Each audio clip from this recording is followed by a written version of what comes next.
Assalamualaikum warahmatullahi wabarakatuh.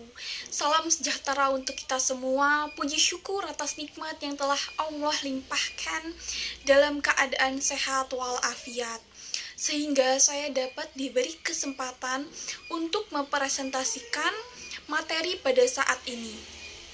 Dan yang saya hormati Bapak Hervin Yogi Pradikta MHI selaku dosen pengampu mata kuliah Filsafat Hukum Islam. Baiklah, sebelumnya perkenalkan saya Siti Maimunah dengan INPM 2021010185 dari Prodi Hukum Keluarga Islam. Baiklah, di sini saya akan menjelaskan materi yang berjudul Objek dan Kegunaan Filsafat Hukum Islam. Hukum Islam mengacu pada pandangan hukum yang bersifat teologis. Artinya, hukum Islam itu diciptakan karena ia mempunyai tujuan.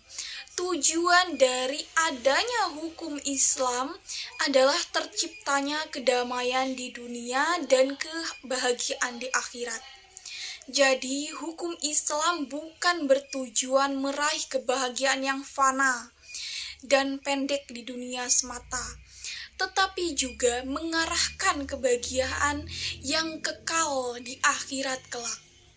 Inilah yang membedakan dengan hukum manusia yang menghendaki kedamaian di dunia saja.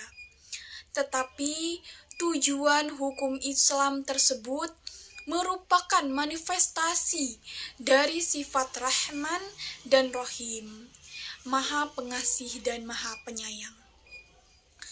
Allah kepada semua makhluknya, rahmatan lil alamin, adalah inti syariah atau hukum Islam.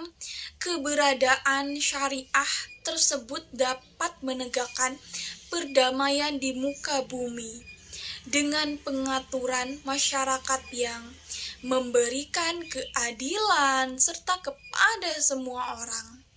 Keadilan ini sangat mulia di hadapan Tuhan, dan sifat adil ini merupakan jalan menuju takwa setelah iman kepada Allah. Hukum Islam dalam upaya menegakkan itu semua harus siap menghadapi kejadian-kejadian baru yang timbul karena perkembangan zaman masyarakat pada saat ini dan perubahan-perubahan suasana.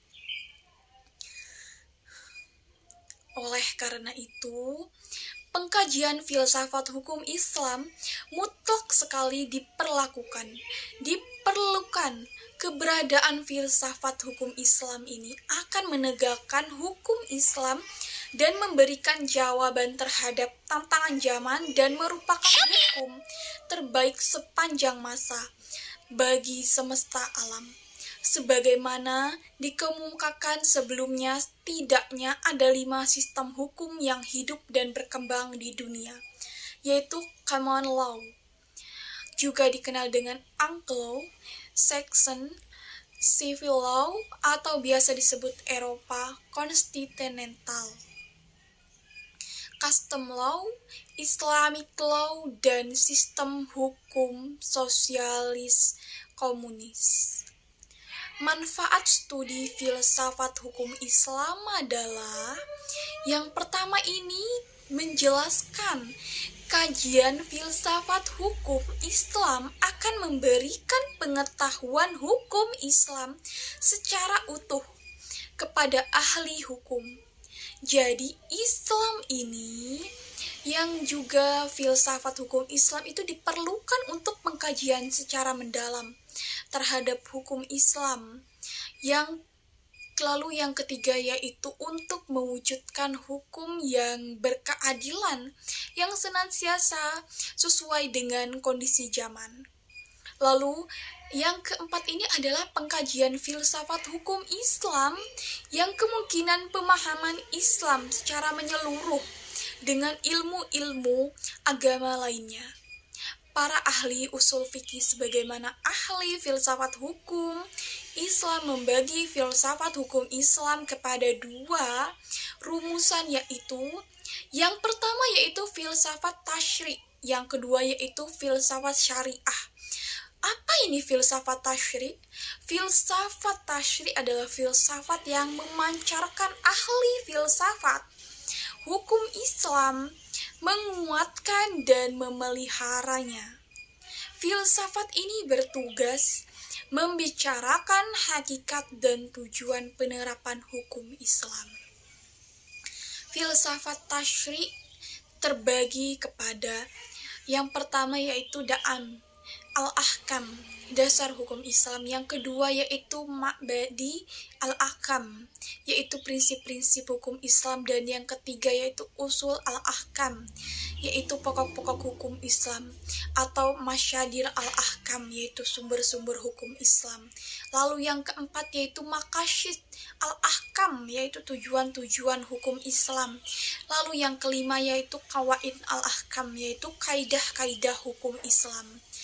Dan filsafat syariah, yang dimaksud dengan filsafat syariah, filsafat yang diungkapkan dari materi-materi hukum Islam seperti ibadah, muamalah, zinayah, akubah, dan sebagainya. Filsafat yang bertugas membicarakan hakikat dan rahasia hukum Islam. Jadi termasuk dalam pengembangan filsafat syariah adalah yang pertama yaitu asrar al-ahkam, rahasia-rahasia hukum Islam. Yang kedua yaitu is al-ahkam, ciri-ciri khas hukum Islam. Dan yang ketiga yaitu mahasin al-ahkam, keutamaan-keutamaan hukum Islam. Dan yang keempat yaitu tawabi al-ahkam, yaitu karakteristik hukum Islam. Dan itulah beberapa filsafat hukum Islam dan beberapa hal yang bisa saya sampaikan pada kesempatan kali ini. Saya mohon maaf yang sebesar-besarnya apabila ada tutur kata maupun tindakan yang kurang berkenan bagi teman-teman dan bagi para pendengar sekalian. Dengan ini saya ucapkan terima kasih. Saya tutup dan saya akhiri. Wassalamualaikum warahmatullahi wabarakatuh.